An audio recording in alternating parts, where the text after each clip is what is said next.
যে মানুষের পাশে দাঁড়াবে তাকেই মানুষ গ্রহণ করে নেবে নাম্বার ওয়ান। এবং শেষে বলতে বাধ্য হচ্ছি, যে মানুষ ইতিমধ্যেই তিনবার দল পরিবর্তন করেছেন, একবার সিপিএম, একবার তৃণমূল, একবার বিজেপি, সেই মানুষের কোনো আদর্শ থাকতে পারে না, একটাই আদর্শ, ধান্দাবাজি। পুরের সমস্যা দূর করতে গেলে তথা হাওড়ার সমস্যা দূর করতে গেলে প্রথমে একটা কাজই করতে হবে, জঞ্জাল তাড়াও। হাওড়া শহর এই জল যন্ত্রণা থেকে মুক্তি পায়, সেটা মাননীয় মুখ্যমন্ত্রী দেখছে। এক তো আমার অভিজ্ঞতা, বালিতে কাজ করার যে অভিজ্ঞতা, সেইটা দিয়ে আমি আরও শিবপুরের কাজ করতে পারবো। মমতা বন্দ্যোপাধ্যায়ের প্রতি যে শ্রদ্ধা এবং সমর্থন, তাতে আমাদের জয়টা জাস্ট সময়ের অপেক্ষা। অত তৈরি করেছে শিবপুরের বুকে, তাতে মলম দেওয়ার জন্য একজন ডাক্তার এনেছে, তার নাম রানা। তো হচ্ছে এই বহিরাগত অন্তর্গত এই ধরনের শব্দগুলো তৃণমূলের নিজেরা ধান্দাবাজিতেই নিজেরা তৈরি করেছিল, তারপর নিজেরাই বিপদে পড়িয়েছে। দলমত নির্বিশেষে জগাচাঁদ ছেলে, হাওড়ার ছেলে রুদ্রনীল ঘোষকে আমরা সমর্থন দেব। তৃণমূল যাতে জিততে না পারে তাই তৃণমূলই চেষ্টা করছে।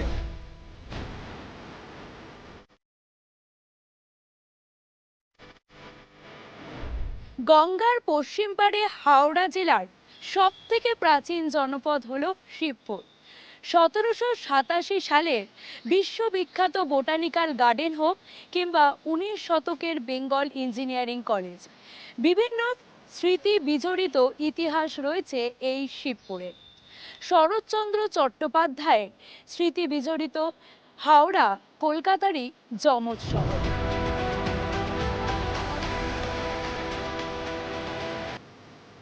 গঙ্গার পার ঘেঁষা হাওড়ার অতি প্রাচীন জনপদ শিবপুর। রাজনীতির ময়দানে শিবপুর বরাবরই এক বড় ফ্যাক্টর। একদা ফরওয়ার্ড ব্লক ও কংগ্রেসের ঘাঁটি থাকলেও গত এক দশকে এই কেন্দ্র তৃণমূলের একচেটিয়া দখলে। কিন্তু 2026-এর নির্বাচনে এই কেন্দ্রে এখন লড়াইয়ের মেজাজ ভিন্ন।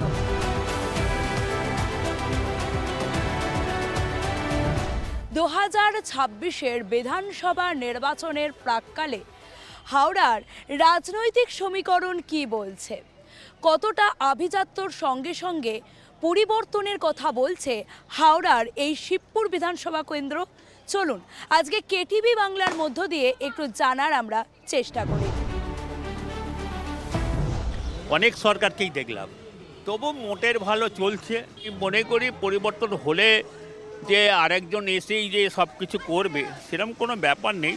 তবুও মানুষ আশা করে পরিবর্তন হোক, একটা নতুন সরকার আসুক, নতুন সরকারের কী আছে সেটা দেখা যায়। অভিযোগ জলাজল ইয়েতে কর্পোরেশন হচ্ছে না, ওটা কর্পোরেশনের ভোটটা তো হওয়া উচিত।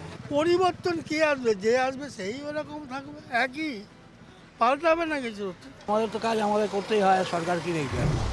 2021-এ ক্রিকেটার মনোজ তিওয়ারি এখানে ঘাসফুল ফুটিয়েছিলেন, তবে দল এবার সেখানে ভরসা রেখেছে বালির বিধায়ক ডক্টর রানা চ্যাটার্জির ওপর। চিকিৎসক হিসেবে তার পরিচিতি থাকলেও বিরোধী শিবিরের হাতিয়ার তার বহিরাগত তকমা। পাল্টা তৃণমূলের দাবিও উন্নয়নই তাদের শেষ কথা। এক তো আমার অভিজ্ঞতা, বালিতে কাজ করার যে অভিজ্ঞতা, সেইটা দিয়ে আমি আরও শিবপুরের কাজ করতে পারবো। মমতা বন্দ্যোপাধ্যায়ের প্রতি যে শ্রদ্ধা এবং সমর্থন, তাতে আমাদের জয়টা জাস্ট সময়ের অপেক্ষা। এই স্লোগানটাই আমরা চালু করব, যে ছানির জন্য একজন মানুষও শিবপুর বিধানসভা কেন্দ্রে যেন অন্ধ না হন। মানুষের আশীর্বাদ নিয়ে আমি এখানে নির্বাচিত হলে তার জন্য তো আলাদা এমএলএ অফিস থাকবে এবং সেই তাতে অবারিত দ্বার। এবং আমাদের একটা দলের যে আদর্শ জানেন, আমরা বিধায়ক তো আমরা সব মানুষের বিধায়ক, আমরা তৃণমূল কংগ্রেসেরও বিধায়ক, আমরা যে মানুষটা বিজেপিকে ভোট দেয় তারও বিধায়ক, যিনি সিপিএমকে ভোট দেন তারও বিধায়ক। সুতরাং দরজা অবারিত খোলা থাকবে আমাদের দ্বার। এবং সেইখানে আমি বালিতেও করেছি, বালিতেও খবর নিয়ে দেখতে পাবেন, যখন পরিষেবা আমরা দিই নাগরিক পরিষেবা, তখন কখনো আমরা জানতে চাই না যে আপনি বিজেপির সমর্থক না আপনি তৃণমূলের সমর্থক। সুতরাং শিবপুরেও সেই একই ধারা অব্যাহত থাকবে। রানা চ্যাটার্জির বিপরীতে বিজেপি নামিয়েছে রুদ্রনীল ঘোষকে, যার শৈশব, বড় হওয়া এবং থিয়েটার থেকে সিনেমা জগতের সফর শুরু এই শিবপুরের মাটি থেকেই। এলাকার প্রতিটা গলি যার হাতের তালুর মতো চেনা। এখানে কেউ ভোটার নয় শিবপুরে, তারা আমার দাদা, মাসি, পিসি, বন্ধু, তারা প্রতিবেশী। এই মাটি আমায় শিখিয়েছে মানুষের জন্য কাজ করতে। ছাত্র রাজনীতিতে হাতে করি। শিবপুরের সমস্যা দূর করতে গেলে তথা হাওড়ার সমস্যা দূর করতে গেলে প্রথমে একটা কাজই করতে হবে, জঞ্জাল তাড়াও। তৃণমূলের নেতা মন্ত্রীদের কাজ হচ্ছে ক্রিমিনালদের সঙ্গে লুঠের কাজে সাহায্য করা।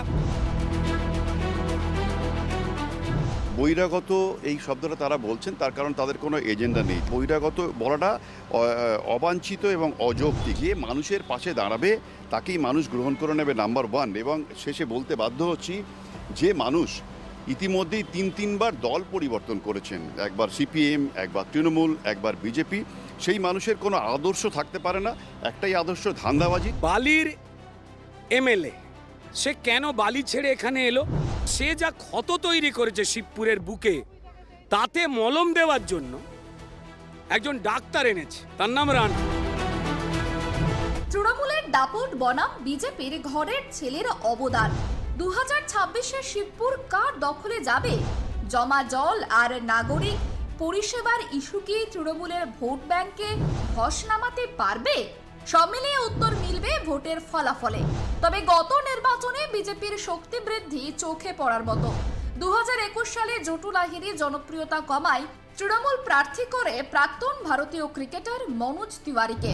রাজনৈতিক মহলের অনেকের ধারণা 2021-এ মনোজ তিওয়ারির মতো জনপ্রিয় ক্রিকেটার প্রার্থী না থাকলে লড়াই আরও হাড্ডাহাড্ডি হতে পারত।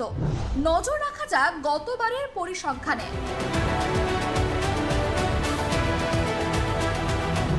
উন্নয়নের ডালি সাজানো থাকলেও শিবপুরবাসীর দীর্ঘদিনের ক্ষোভ পুরো বোর্ডের অনুপস্থিতি এবং জলমগ্নতা। সামান্য বৃষ্টিতেই নর্দমার জল ঢুকে পড়ে ঘরবাড়িতে। ঐতিহ্যের শিবপুর এখন জমা জলের অভিশাপে জর্জরিত। এককালে এই বিধানসভা ছিল কংগ্রেস এবং ফরওয়ার্ড ব্লকের শক্ত ঘাঁটি, কিন্তু 2011 থেকে 2024-এর মধ্যে 7টি যে কোনো নির্বাচনেই ঘাসফুলের শক্ত ঘাঁটিতে পরিণত হয়েছে এই বিধানসভা কেন্দ্র। বর্তমানে মানুষের বিভিন্ন অভিযোগ এই বিধানসভা কেন্দ্র থেকে রয়েছে। জমা জলের সমস্যা থেকে শুরু করে পুরো বোর্ডের নির্বাচন নেই, বিভিন্ন সমস্যা মানুষের রয়েছে। এই সমস্যা কি আদতেও নির্বাচনের পাটিগণিতে কোনো প্রভাব ফেলে নাকি, সেটাই এখন দেখার। সব মিলিয়ে মানুষজন কি বলছে চলুন একটু দেখে নিই। অনেক সরকারকেই দেখলাম, তবু মোটের ভালো চলছে। পরিবর্তন হলেও হবে না, কিছু হবে না, আমাদের কিছু হবে না, সাধারণ মানুষের কিছু হবে না। কি বলবো, আমাদের সবই ভালো ভাই। লক্ষ্মীর ভান্ডার বা কোনো ভাতা কিচ্ছু দেয়নি, সব ব্যবহার করেছি, কিচ্ছু নেই আমাদের দেখে না। আমরা কোনো সরকারকে আর কিছু করলাম কোনো প্রকল্পের সুবিধা পায় না। আমি কিছুই পাই না। এতে খুব অসুবিধা হয়ে যায়। এই অভিযোগগুলো কাউকে জানাতে পারে না, কাউকে বলতে পারি না। কাউন্সিলর তো নেই পুরো বোর্ডে। না না না। তো সরকার কেমন দেখেছে? ভালোই আছি, খারাপ করে আমরা ভালোই আছি। সুযোগ তো আছেই, আছে। কর্পোরেশন ইলেকশনটা হয়নি তো, যার জন্য সব জায়গায় জলাজম নর্দমা। তবু তো বড় নর্দমাগুলো পরিষ্কার হচ্ছে, ছোটোখাটো নর্দমাগুলো পরিষ্কার হচ্ছে। সল্টলেকেও জল জমাচ্ছে আর আপনার বালিগঞ্জেও জল জমছে। তো কোনো মানে এর তো প্রতিকার কিছু করতে পারছে না সরকার। মনে করি পরিবর্তন হলে যে আরেকজন এসেই যে সব কিছু করবে সেরকম কোনো ব্যাপার নেই। তবুও মানুষ আশা করে পরিবর্তন হোক, একটা নতুন সরকার আসুক, নতুন সরকারের কী আছে সেটা দেখা যায়। হ্যাঁ, অভিযোগ তো থাকবে। অভিযোগ জলাজল কর্পোরেশন হচ্ছে না, ওটা কর্পোরেশনের ভোটটা তো হওয়া উচিত। কি আর দেখবে, আমাদের বুড়ো হয়ে গেছে, আমাদেরকে কিছু দিলেই আমাদের ভালো, তাছাড়াই আর কি। স্বাস্থ্যসাথী কার্ডে কোনো কাজ না, আমাদের স্বাস্থ্যসাথী আমার কার্ড নেই তো। আর বিধায়ককেই জানিয়েছি, আর দেখছি করছে উনি। রাস্তাঘাট তো করে দিয়েছে সব, এখন সব রাস্তাঘাট ভালো। পরিবর্তন কি দরকার? যে আসবে সেই ওরকম থাকবে, একই, পাল্টাবে না কিছু। তো এই যে বর্ষা হলে, বৃষ্টি হলে জল হয়ে যায়, আমরা চলতে ফিরতে পারি না, গাড়িতে জল ঢুকে যায়, বাড়িতে জল ঢুকে যায়, রাস্তাঘাটে জল হয়ে যায়। তা আসে বসেন উনি, সাধারণ যে সমস্ত কাজকর্ম করে দেয় উনি। অসুবিধা প্রচুর হয়, এটা নয় যে অসুবিধা হয় না। বৃষ্টি হলে বড্ড রাস্তায় জল জমে যায়, হাঁটা যায় না। আর রাস্তা খুলে যে চট করে ভালো হওয়া সেটা হয় না। আমরা তো দেখে আসছি আজ এত বছর ধরে। এর থেকে তো আগেকার সরকার ভালো ছিল, তখন কংগ্রেস ছিল, ছিল, তখন বরঞ্চ ভালো লোক। এখন তো পার্টিতে সব কী বলবো, আর কিছু বলার নেই ওগুলো। এখন তো পার্টি সব যে যারই গায়ের জোর দেখাবার পার্টি হয়। আমাদের তো কাজ আমাদের করতেই হয়, সরকার কি দেখবে।